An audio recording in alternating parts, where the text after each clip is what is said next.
حي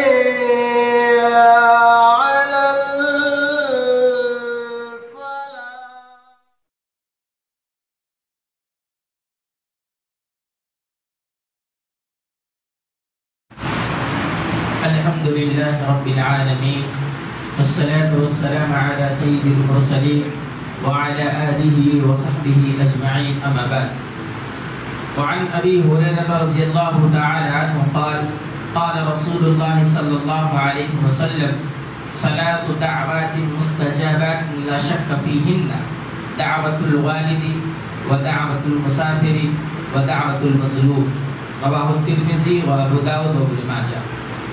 حضرت ابو ہریرہ رضی اللہ تعالی عنہ بیان کرتے ہیں کہ اللہ کے رسول صلی اللہ علیہ وسلم نے فرمایا 3 دعائیں ایسی ہیں جن کی قبولیت میں کوئی شک نہیں، والد کی دعا، مسافر کی دعا اور مظلوم کی دعا۔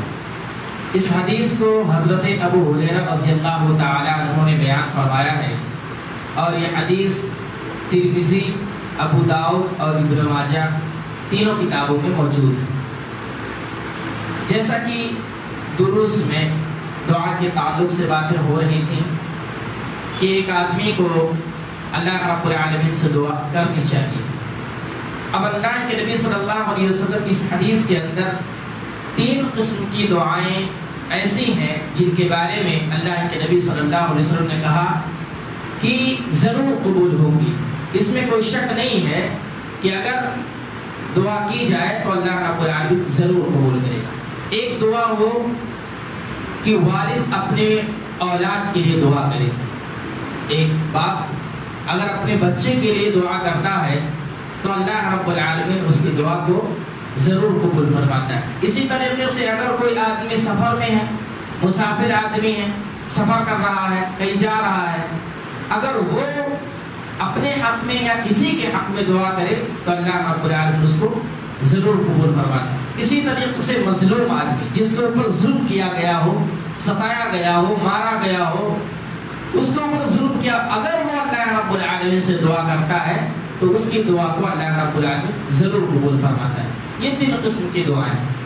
لیکن اللہ کے نبی صلی اللہ علیہ وسلم کی ایک اور حدیث ہے کہ وہ مظلوم آدمی جو اپنے ظلم کا بدلہ لے لیا ہو تو اگر وہ دعا کرتا ہے تو اللہ رب العالمین اس کی دعا کو قبول نہیں فرماتا۔ شرط یہ ہے کہ وہ مظلوم ہو، وہ کسی بھی طرح سے ظلم کا بدلہ نہ لیا ہو، تب وہ اگر اس حالت میں وہ آدمی دعا کرتا ہے تو اللہ رب العالمین اس مظلوم کی دعا کو قبول فرماتا ہے۔ اسی طریقے سے اگر کوئی آدمی مسافر ہے، سفر کی حالت میں ہے اور وہ اگر سفر کی حالت میں برائی کا کام کرتا ہے، کوئی ایسی خطا، کوئی ایسا گناہ کر رہا ہے جو گناہ ہے، برائی ہے، اللہ کے نبی صلی اللہ علیہ وسلم نے اسے منع فرمایا، تو اگر وہ آدمی برائی کرتا ہے اور اللہ رب العالمین سے دعا کرتا ہے تو اس کی دعا قبول نہیں ہوگی۔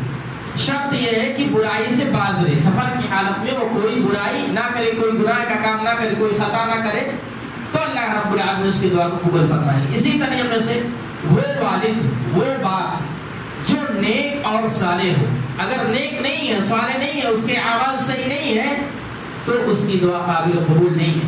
یہ شرائط ہے۔ اسی طریقے سے ایک اور حدیث کے اندر اللہ کے نبی صلی اللہ علیہ وسلم نے بیان فرمایا اگر کوئی آدمی اللہ رب العالمین سے دعا کرتا ہے، کسی بھی طریقے کا دعا کرتا ہے تو اللہ رب العالمین اس کی دعا کو 3 طریقے سے قبول فرماتا ہے۔ ایک یہ کہ اگر آدمی اللہ رب العالمین سے دعا کرے، کسی بھی چیز کو مانگے، اس کی خواہش ہے تو یا تو اللہ رب العالمین اس کی دعا کو قبول کرنے کے بعد وہ جو چاہتا ہے اس کی خواہش کے مطابق اللہ رب العالمین اس کو عطا کر دیتا ہے۔ ایک قسم یہ ہوا۔ دوسرا یہ کہ اللہ رب العالمین اس کی دعا کو قبول کر لیتا ہے لیکن اس کو جو چیز وہ مانگ رہا ہے وہ نہیں مل رہا، اس کے لیے ذخیرہ آخرت بنا دیتا ہے۔ وہ دعا قبول ہو گئی ہے لیکن اس کو دنیا میں نہیں ملے گا، آخرت میں اللہ رب العالمین اس کو ضرور دے گا۔ تیسرا یہ کہ آدمی اگر اللہ رب العالمین سے دعا کرتا ہے تو اس کے آگے آنے والی اگر کوئی مصیبت ہے، اس کی زندگی میں کوئی ایسی پریشانی آنے والی ہے تو اللہ رب العالمین اس کی دعا کرنے کی وجہ سے اس کی مصیبت کو ہٹا دیتا ہے، دور کر دیتا ہے۔ یہ 3 قسم کی دعا کرنے کی اللہ رب العالمین اس کی دعا کو قبول کرتا ہے، یہ 3 طریقے سے۔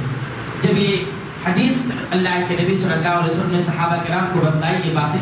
صحابہ کرام بہت زیادہ خوش ہوئی اور کہا کہ ہم تو اللہ رب العالمین سے بار بار مانگیں گے, یا تو اللہ رب العالمین دعا قبول کر کے اس کی خواہش کو پوری کر دے گا, یا ذخیرے آخرت بنا دے گا, یا ان کی مصیبت کو دور کر دے گا. تو دعا کرنے کے فائدے, اللہ کے نبی صلی اللہ علیہ وسلم نے کہا آپ اللہ سے جتنا چاہو مانگو, اللہ رب العالمین کے پاس خزانہ ہے, اس کے پاس کمی نہیں ہے, جو چیز آپ مانگتے اللہ رب العالمین اس کو عطا کرے.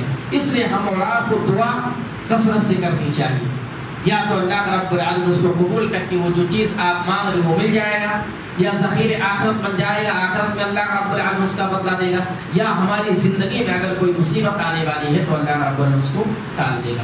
اس لیے ہمیں دعا اپنی زندگی میں نافذ کرنی چاہیے, ہر وقت اللہ رب العالمین سے مانگنا چاہیے. ہمارا اور رب کا واسطہ ہمیشہ مضبوط ہونا چاہیے, یہ نہیں کہ ہم اللہ رب العالمین سے مانگنا چھوڑ دیں, اللہ رب العالمین سے رابطہ رکھیں. انشاءاللہ اللہ رب العالمین ہم کو دنیا میں بھی اس کا اجر دے گا اور آخرت میں بھی اجر دے گا. رب العالمین سے دعا ہے کہ ہمیں کہنے سننے سے زیادہ عمل کرنے کی توفیق عطا فرما, اور اللہ رب العالمین تو ہماری توبہ کو قبول فرما, اور جتنی بھی طریقے سے ہم دعا کرتے ہیں شرط یہ کہ حرام دعا نہ ہو, ان تمام دعاؤں کو قبول فرما. اے اللہ رب العالمین رمضان المبارک کا مہینہ ہے, اس مہینے میں تو زیادہ سے زیادہ دعاؤں کو قبول فرماتا ہے, زیادہ سے زیادہ لوگوں کی مغفرت کرتا ہے, لوگوں کی توبہ کو قبول فرماتا ہے. اسی کے صدقے سے ہماری دعاؤں کو قبول فرما, ہمارے توبہ اور استغفار کو قبول فرما, اور ہماری مغفرت فرما. آمین. وآخر دعوانا الحمد للہ رب العالمین. السلام علیکم.